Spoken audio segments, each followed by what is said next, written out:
पण मी काय म्हणतो माझं अरे ऐकून तू तरी काय म्हणू नको, मी इथं तिला समोरच थांबलेलो आहे. अरे तुला ह्याच्यामुळे मी माझ्या पर्सनल गोष्टी सांगतो का तू लोकांसमोर बाहेर जाऊन वाकायला? अरे तुला लय चांगला मित्र समजत होतो, मला वाटलं नव्हतं तू असं निघशील.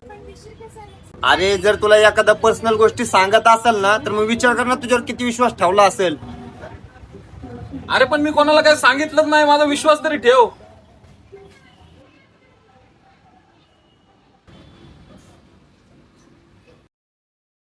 अरे सॉरी यार, प्रभूची काही चूक नाही आहे. मी तुझी आणि सियाची चॅट वाचली होती.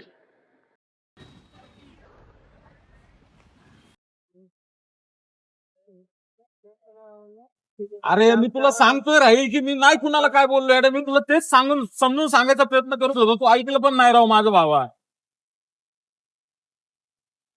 अरे बाबा, मला तरी तिने सगळं सांगितलं तुझी काही चूक नाहीये म्हणून. सॉरी या करत. भावा एक गोष्ट कायम लक्षात ठेव, माझ्या माघारी जर माझी कोण बुराई करतोय ना तर पहिले येऊन मला एकदा कन्फर्म करत जा की तू खरंच तसं वागलाय का किंवा नाही वागलाय का, आणि त्याच्यानंतरच कुठल्याही गोष्टीचा माझ्यावरती ब्लेम करत जा. मनापासून दोस्ती केली भावा, कधी धोका नाही देणार.